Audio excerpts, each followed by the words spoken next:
அஸ்ஸலாமு அலைக்கும். Hello friends, எல்லாரும் எப்படி இருக்கீங்க? அல்ஹம்துலில்லாஹ், நாங்கள் எல்லாருமே நல்லா இருக்கோம்.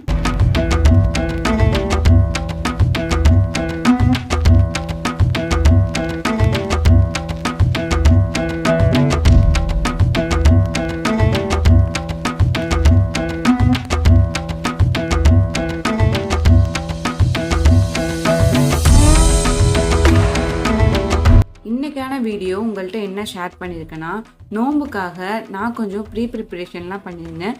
அது எந்தெந்த ப்ரிப்பரேஷன் பண்ணியிருக்கேன் அப்படிங்கிறத உங்கள்கிட்ட நான் ஷேர் பண்ணியிருக்கேன். வீடியோ ஃபுல்லாகவும் இன்ட்ரெஸ்டிங்காக இருக்கும், ரொம்ப யூஸ்ஃபுல்லாகவும் இருக்கும். இந்த மாதிரி நம்ம ப்ரிப்பேர் பண்ணி வச்சுக்கிட்டோன்னா நம்மளுக்கு நோம்பு டைமில் வந்து சாப்பாடு செய்கிறதுக்கு வந்து ரொம்ப ஈஸியாக இருக்கும். நம்ம அதிக நேரம் குக்கிங்லேயே ஸ்பெண்ட் பண்ணிகிட்டு இருக்க முடியாது. நோம்புனாலே தொழுக ஓதுக இல்லையா, அதுக்கு தான் அதிகமாக நம்ம ஸ்பெண்ட் பண்ணணும். அதனால இந்த மாதிரி ப்ரிப்பரேஷன்லாம் முன்னாடியே கொஞ்சம் செஞ்சு வச்சுக்கிட்டோன்னா நம்ம குக்கிங் பண்ணுறதுக்கு ரொம்ப ஈஸியாக இருக்கும். போன வீடியோவில் வந்து பேபி பிளாக் போடுறேன்னு சொல்லியிருந்தேன். ஆனால் இந்த வீடியோ வந்து இப்போ ரொம்ப இம்பார்ட்டன்ட்ங்கிறதுனால சீக்கிரமாகவே இந்த வீடியோ எடிட் பண்ணி உங்களுக்காக நான் போஸ்ட் பண்ணியிருக்கேன். இந்த ப்ரிப்பரேஷன் எல்லாமே நான் நோம்புக்கும் மொதல் நாள் தான் எப்போவுமே ப்ரிப்பேர் பண்ணுவேன். ஆனால் இப்போ வந்து வீடியோ போடணுங்கிறதுக்காக ஒரு 2 days முன்னாடியே ப்ரிப்பேர் பண்ணியிருக்கேன். எல்லா ரெசிபியும் ரொம்ப யூஸ்ஃபுல்லாகவும் இருக்கும், சூப்பராகவும் இருக்கும். இப்போ வாங்க வீடியோக்குள்ளே போகலாம். ஃபஸ்ட்டு சிக்கன் ஸ்டாக் பண்ணிடலாம். அதுக்கு வந்து வெங்காயம், தக்காளி, சின்ன கேரட் ஒன்று, கொஞ்சமாக இஞ்சி பூண்டு சாப் பண்ணி வச்சுருக்கேன். நான் 3 பச்சை மிளகாய் எடுத்திருக்கேன். 1/2 kg போன்லெஸ் சிக்கன் எடுத்திருக்கேன். போனுள்ள சிக்கனும் எடுத்துக்கலாம். இப்போ ஸ்பைசஸ் ஆட் பண்ணிக்கலாம். அதுக்கு ஒரு துண்டு பட்டை, கொஞ்சமாக பே லீஃப், 1 டீஸ்பூன் போல் ஜீரகம் அண்ட் 1 டீஸ்பூன் போல் பெப்பர் எடுத்திருக்கேன். இப்போ குக்கரில் ஒரு 1/4 கப் போல் எண்ணெய் சேர்த்து எண்ணெய் நல்லா சூடானதும் நம்ம எடுத்து வச்சுருக்க ஸ்பைசஸ் எல்லாத்தையும் ஆட் பண்ணிக்கலாம். ஸ்பைசஸ்லாம் நல்லா வெடிச்சு வந்ததும் நம்ம சாப் பண்ணி வச்சுருக்க இஞ்சி பூண்டை சேர்த்து லைட்டாக மிக்ஸ் பண்ணிக்கோங்க. இப்போ நம்ம எடுத்து வச்சுருக்க கட் பண்ணி வச்சுருக்க வெங்காயம், தக்காளி, கேரட் அண்டு மிளகாய் சேர்த்து நல்லா ஒரு தடவை வதக்கிக்கலாம்.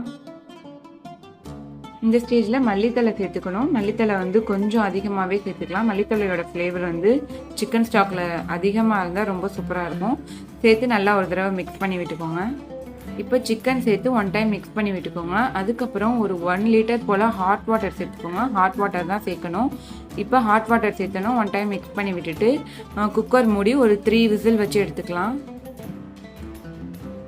3 விசில் வந்ததும் நல்லா கூல் டவுன் பண்ணி வச்சுருக்கேன். இப்போ வந்து இதை நம்ம ஒரு பியூரி கன்சிஸ்டன்சியில் அரைக்க போகிறோம். அதுக்கு முன்னாடி நம்ம சேர்த்துருக்க பட்டையும் பே லீஃபையும் இதுலேருந்து எடுத்துடலாம். இப்போ அது எல்லாத்தையும் நல்லா ஒரு பியூரி கன்சிஸ்டன்சியில் அரைச்சி வச்சுருக்கேன். இப்போ ஒரு பேனில் ஒரு 3 டேபிள் ஸ்பூன் போல் பட்டர் சேர்த்துருக்கேன். பட்டர் நல்லா மெல்ட் ஆனதும் மசாலா சேர்த்துக்கலாம். மசாலாவுக்கு வந்து 1 டீஸ்பூன் போல் Kashmiri red chilli powder, 1/2 teaspoon மஞ்சத்தூள் அண்ட் கரம் மசாலா 1 டீஸ்பூன் எடுத்துக்கோங்க. இது கூட கொஞ்சமாக ஜிஞ்சர் பவுடர் அண்ட் ஒரிகானோ சேர்த்துருக்கேன். எந்த ஒரு இட்டாலியன் ஹெர்ப்ஸ் இருந்தாலும் ஓகே சேர்த்துக்கலாம். இது கூட ஒரு 3 டேபிள் ஸ்பூன் போல் கார்ன்ஃப்ளவர் சேர்த்துக்கலாம். கார்ன்ஃப்ளவர் வந்து ஒரு திக் கன்சிஸ்டன்சி கொடுக்கும். அது கூட 1 டேபிள் ஸ்பூன் போல் மைதா சேர்த்துக்கோங்க. இப்போ பட்டர் நல்லா மெல்ட் ஆனதும் நம்ம எடுத்து வச்சுருக்க மசாலா எல்லாத்தையும் சேர்த்து நல்லா மிக்ஸ் பண்ணிக்கலாம். மசாலா சேர்க்குறப்ப அடுப்பு வந்து சிம்லேயே இருக்கட்டும். சிம்மில் இருந்தால் தான் மசாலாலாம் பேர்ன் ஆகாது. இப்போ நம்ம எடுத்து வச்சுருக்க பியூரியையும் சேர்த்து நல்லா ஒரு திக் பேஸ்ட் ஆகிற வரைக்கும் நல்லா மிக்ஸ் பண்ணிக்கிட்டே இருக்கலாம். அடி பிடிச்சிடாமல் இருக்கணும். நல்லா கைவிடாமல் மிக்ஸ் பண்ணிக்கிட்டே இருங்க. கார்ன்ஃப்ளவர் சேர்த்துக்கிறதுனால ரொம்ப சீக்கிரமாகவே திக் கன்சிஸ்டன்சி ஆயிரும். நான் வீடியோவில் காட்டுற கன்சிஸ்டன்சி வர வரைக்கும் நல்லா மிக்ஸ் பண்ணிக்கோங்க. அப்போ தான் சிக்கன் க்யூப்லாம் நல்லா ஃப்ரீஸ் ஆகும். இப்போ வந்து நம்ம ஒரு பேன் எடுத்திருக்கேன். அதில் கொஞ்சமாக ஆயில் அப்ளை பண்ணி மேலே பேக்கிங் பேப்பர் செட் பண்ணியிருக்கேன். அந்த பேப்பர் மேலேயும் கொஞ்சமாக ஆயில் அப்ளை பண்ணிக்கோங்க. அப்போ தான் நம்ம ஃப்ரீஸ் பண்ணி எடுக்கிறப்ப ஒட்டாமல் வரும். பேக்கிங் பேப்பரை விட்டு ஒட்டாமல் வரும். இப்போ நம்ம மிக்ஸ் பண்ணி வச்சுருக்க பியூரியை சேர்த்து ஒரு 8 hours ஃப்ரீஸ் பண்ணி எடுத்துக்கலாம். ஓவர் நைட் ஃப்ரீஸ் பண்ணாலும் ஓகே தான். மீதி உள்ள சிக்கன் ஸ்டாக் எல்லாத்தையும் நான் ஐஸ் ட்ரேல செட் பண்ணியிருக்கேன். இந்த மாதிரி பேக்கிங் பேப்பர் போட்டு செட் பண்ணுறதை விட ஐஸ் ட்ரேல செட் பண்ணி வச்சுக்கிட்டிங்கன்னா ரொம்ப ஈஸியாக இருக்கும். இது நம்ம அலுமினியம் ஃபாயில் கவர்லலாம் சுற்றணும், தனியாக எடுத்து வைக்கணுங்கிற எந்த அவசியமும் இல்லை. தேவைப்படுறப்போ ஒரு க்யூப்ஸ் எடுத்து யூஸ் பண்ணிக்கலாம். மேலே ஒரு ஃபுட் கவர் வச்சு கவர் பண்ணிக்கோங்க. அப்போ சீக்கிரமாகவே ஃப்ரீஸ் ஆயிரும். நான் பார்த்தீங்கன்னா ஓவர் நைட் ஃப்ரீஸ் பண்ணி எடுத்துருந்தேன். நல்லாவே ஃப்ரீஸ் ஆயிருந்துச்சு. இப்போ சின்ன சின்ன க்யூபாக கட் பண்ணி அலுமினியம் ஃபாயில் வச்சு கவர் பண்ணி ஒரு ஜிப்லாக் கவரில் போட்டு ஃப்ரீஸ் பண்ணி வச்சுக்கலாம். தேவைப்படுறப்ப எடுத்து யூஸ் பண்ணிக்கலாம். இந்த சிக்கன் க்யூப் பார்த்தீங்கன்னா நம்ம நிறையா ரெசிபீஸில் வந்து சேர்த்துக்கலாம். நம்ம நார்மலாக பன்னீர் ரெசிபீஸ் இதெல்லாம் சாப்பிட்றோம்ல, அதில் வந்து நம்மளுக்கு சிக்கன் சேர்த்தா நல்லாயிருக்கும், வெறும் பன்னீர் மட்டும் சாப்பிட முடியல அப்படின்னு நினச்சோன்னா நம்ம இதில் ஒரு 2 க்யூப் ஆட் பண்ணோன்னா நம்மளுக்கு வந்து அந்த நான்வெஜ் சாப்பிட்ற ஃபீலிங் வந்து கிடைக்கும். அண்ட் மெயினாக இந்த சிக்கன் க்யூப் வந்து மந்தி ரைஸ் செய்கிறதுக்கு வந்து யூஸ் பண்ணுவாங்க.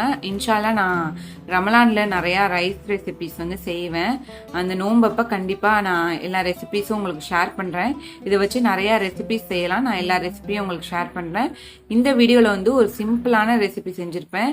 மேகி வச்சு செஞ்சுருப்பேன். நம்ம மேகிக்கு வந்து நார்மலாக மேகி மசாலா சேர்ப்போம் இல்லையா, அது இல்லாமல் ஒரு ஹெல்தியான வேலை இந்த சிக்கன் க்யூப் வச்சே செய்யலாம். ரொம்ப சூப்பராக இருக்கும். இப்போ கட் பண்ண க்யூப் எல்லாத்தையும் ஒரு அலுமினியம் ஃபாயிலில் கவர் பண்ணி நல்லா ஜிப்லாக் கவரில் போட்டு ஃப்ரீஸ் பண்ணிக்கிறேன். இதை நம்ம 1 மந்த் வரைக்கும் தாராளமாக ஃப்ரீஸ் பண்ணி வச்சுக்கலாம். ரமலான் ஃபுல்லாகவே இந்த சிக்கன் க்யூப்ஸ் வந்து ரொம்ப யூஸ்ஃபுல்லாக இருக்கும். இப்போ இந்த சிக்கன் க்யூப் வச்சு மேகி எப்படி செய்யறதுங்கிறத பார்க்கலாம். அது கொஞ்சமாக எண்ணெய் விட்டுருக்கேன். எண்ணெய் நல்லா சூடானதும் ஒரு வெங்காயம் சாப் பண்ணி வச்சுருக்கேன், அதை சேர்த்துக்கோங்க. வெங்காயம் நல்லா வதங்கினதும் ஒரு தக்காளி, பழமான தக்காளி நல்லா நறுக்கி வச்சுருக்கேன், அதையும் சேர்த்து நல்லா மிக்ஸ் பண்ணி விட்டுக்கோங்க. இந்த ஸ்டேஜில் நம்ம எடுத்து வச்சுருக்க சிக்கன் க்யூப்பை ஆட் பண்ணிக்கலாம். நான் சைடில் கட் பண்ணேன் இல்லையா, அந்த க்யூப்ஸ் எல்லாமே ஆட் பண்ணியிருக்கேன். சிக்கன் க்யூப் சேர்த்து அதுக்கு மேலே கொஞ்சமாக கரம் மசாலா சேர்த்துக்கோங்க. அதுக்கப்புறம் மேகி வேகிறதுக்கு தேவையான அளவு தண்ணி, கொஞ்சமாக உப்பு சேர்த்து தண்ணி நல்லா கொதிச்சு வந்ததும் மேகியை சேர்த்துக்கலாம். இப்போ மேகி நல்லா வெந்து வந்ததும் மேலே கொஞ்சமாக மொசரலா சீஸ் சேர்த்துருக்கேன். இந்த மேகி வந்து நம்ம நார்மல் மேகி மசாலா சேர்த்து சாப்பிட்றத விட ரொம்பவே டேஸ்ட்டாக இருக்கும். நம்ம பிரியாணி மேகி சாப்பிட்டா எப்படி இருக்கும், பிரியாணி சாப்பிட்ற மாதிரி ஒரு மேகி சாப்பிட்டா எப்படி இருக்கும், அந்த மாதிரி இருக்கும். கண்டிப்பாக இந்த ரெசிபியை ட்ரை பண்ணி பாருங்கள். அண்ட் இப்போ வந்து நெக்ஸ்ட் ரெசிபி பார்த்தீங்கன்னா பிரெட் கிராம்ஸ் தான் செய்ய போகிறோம். பிரெட் கிராம்ஸ் செய்கிறதுக்கு வந்து பெரிய ஸ்லைஸ் பிரெட் எடுத்திருக்கேன். கொஞ்சம் ஹார்டான பிரெட்டாகவே எடுத்துக்கோங்க. அதில் சைட்ஸ்லாம் நல்லா கட் பண்ணிவிட்டு மிக்சர் ஜாரில் சேர்த்து பல்ஸ் மோடில் வச்சு பல்ஸ் பண்ணி எடுத்துக்கலாம். ரொம்ப ஃபைன் பவுடராக அரைச்சிடக்கூடாது. பிரெட் கிராம்ஸோட கன்சிஸ்டன்சி எப்படி இருக்கும் நம்ம பார்த்துருக்கோம் இல்லையா, அந்த கன்சிஸ்டன்சியில் வந்து கொஞ்சம் குறைன்னு அரைச்சி எடுத்துக்கலாம். வீடியோவில் காட்டுற கன்சிஸ்டன்சியில் இருக்கணும். இப்போ சீசனிங்காக கொஞ்சமாக ஓரிகான் எடுத்திருக்கேன். எந்த இட்டாலியன் ஹர்ப்ஸாக இருந்தாலும் ஓகே எடுத்துக்கோங்க. அதுக்கு மேலே கொஞ்சமாக ginger powder and white pepper powder எடுத்திருக்கேன். இது எல்லாத்தையும் சேர்த்து நல்லா கிறிஸ்பி ஆகிற வரைக்கும் அடுப்பை சிம்லே வச்சு நல்லா மிக்ஸ் பண்ணிக்கலாம்.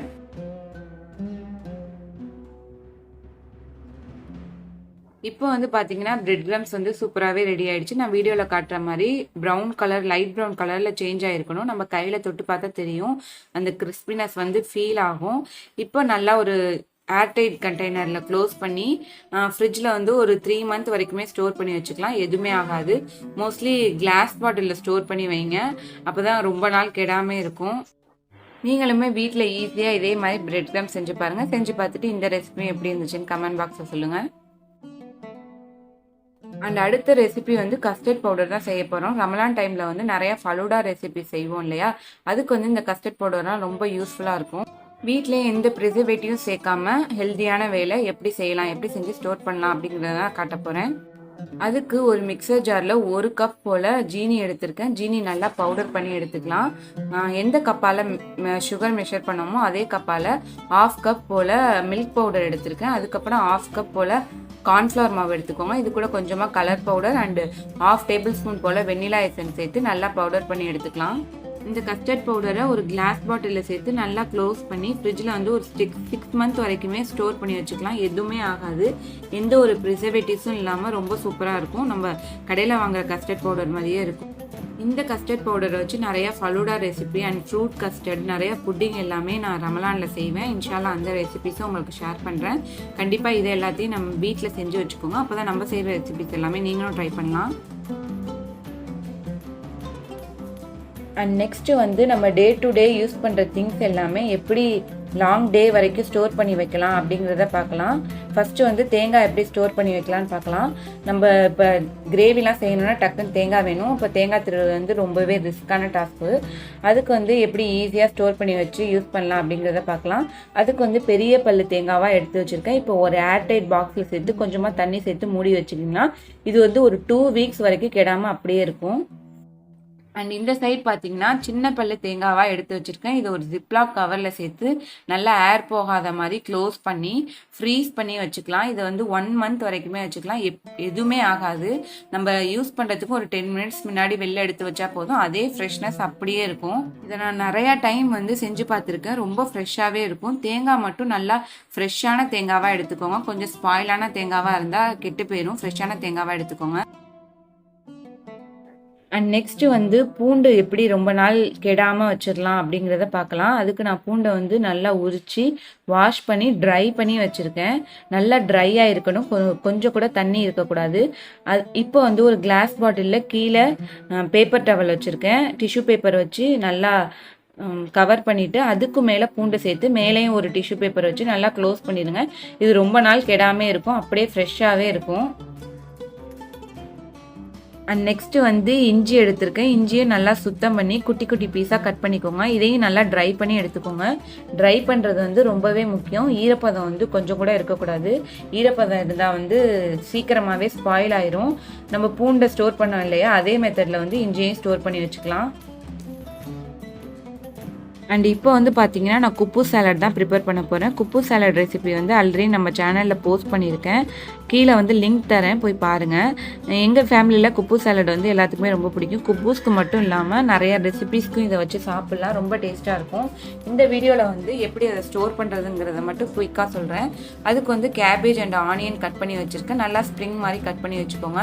இப்போ ஒரு கிளாஸ் பாட்டிலில் சேர்த்து வினிகர் 2 கப் வினிகர் எடுத்திருக்கேன் அண்ட் 1 கப் போல் வாட்டர் எடுத்திருக்கேன். அதில் கொஞ்சமாக உப்பு சேர்த்து நல்லா மிக்ஸ் பண்ணி ஸ்டோர் பண்ணி வச்சுக்கிட்டா 1 மந்த் வரைக்குமே அப்படியே இருக்கும். நம்ம எப்போ தேவைப்படுதோ அதை தேவையான அமௌண்ட் எடுத்து சாலட் ரெடி பண்ணிக்கலாம். சாலட் ரெடி பண்ணுற வீடியோ வந்து கீழே லிங்க் தரேன், போய் பாருங்கள் டிஸ்கிரிப்ஷனில். இப்போ வந்து ஷவர்மா பிக்கிள் தான் ரெடி பண்ண போகிறேன். நெக்ஸ்ட்டு வந்து ஷவர்மா பிக்கிள் தான் ரெடி பண்ணுறேன். இந்த ரெசிப்பியும் கூட ஆல்ரெடி நம்ம சேனலில் போஸ்ட் பண்ணியிருக்கேன். போன ரெசிபி வந்துச்சுல, அதே வீடியோவில் தான் இந்த ரெசிப்பியும் இருக்கும். அதோட லிங்க்கும் கீழே தரேன், கண்டிப்பாக போய் ரெசிப்பியை பாருங்கள். இப்போ வந்து பார்த்தீங்கன்னா நம்ம மல்லித்தலைலாம் வாங்குவோம் இல்லையா, அது சீக்கிரமாகவே ஸ்பாயில் ஆகிடும். அது ஸ்பாயில் ஆகாமல் இருக்கிறதுக்கு என்ன பண்ணலாம் அப்படிங்கிறத பார்க்கலாம். அதுக்கு ஒரு ஜாரில் கொஞ்சமாக வாட்டர் எடுத்திருக்கேன். அந்த வாட்டரில் நம்ம எடுத்து வச்சுருக்க மல்லித்தலையை வந்து சேர்த்துக்கலாம். எந்த ஒரு ஸ்பாயில் லீவ்ஸும் இருக்கக்கூடாது. அது எல்லாத்தையும் எடுத்துகிட்டு சுத்தம் பண்ணிவிட்டு சேர்த்துக்கோங்க. நான் வீடியோவில் காட்டுறப்ப லீவ்ஸ்லாம் கொஞ்சம் ட்ரை ஆகின மாதிரி இருக்கு இல்லையா, ஆனால் நான் வந்து வாட்டரில் சேர்த்தோடனே ஒரு 1/2 hour கழித்து எல்லா லீவ்ஸுமே நல்லா ஃப்ரெஷ் ஆகிடுச்சு. கண்டிப்பாக இந்த மெத்தடையும் எல்லோரும் ட்ரை பண்ணி பாருங்கள். மேலே ஒரு ஜிப்லாக் கவர் வச்சு கவர் பண்ணி உள்ளே வச்சாலும் ஓகே தான். இப்போ வந்து பச்சை மிளகாய் எப்படி சேவ் பண்ணலாம் கெடாமல் அப்படிங்கிறத பார்க்கலாம். இது வந்து மோஸ்ட்லி எல்லாருக்குமே தெரியும், இந்த வீடியோவில் இருந்தாலும் சொல்கிறேன். மேலே உள்ள காம்பெல்லாம் எடுத்துருங்க. பச்சை மிளகாய் காம்பெல்லாம் எடுத்துட்டு இப்போ ஒரு ஏர்டைட் பாக்ஸில் வந்து கீழே கொஞ்சமாக டிஷ்யூ வச்சு அது மேலே வச்சு மூடி வச்சுருந்தோன்னா ரொம்ப நாள் வரைக்கும் கெடாமல் இருக்கும். அவ்வளோதான், நான் செஞ்ச ப்ரிப்பரேஷன் எல்லாமே இதுதான். ரமலானோட ப்ரிப்பரேஷன் எல்லாமே இது எல்லாமே உங்களுக்கு யூஸ்ஃபுல்லாக இருக்கும்னு நம்புகிறேன். கண்டிப்பாக எல்லோரும் ட்ரை பண்ணி பாருங்கள். அண்ட் இப்போ வந்து பார்த்தீங்கன்னா ஒரு ப்ராடக்ட் தான் வந்து அன்பாக்ஸ் பண்ண போகிறோம். நான் வீடியோ ஃபுல்லாகவே ஒரு கிளாஸ் பாட்டில் யூஸ் பண்ணியிருந்தேன் இல்லையா, அந்த பாட்டில் எங்கே வாங்கினேன், எவ்வளோ ரேட்டுக்கு வாங்கினேங்கிறத உங்கள்கிட்ட நான் ஷேர் பண்ணியிருக்கேன்.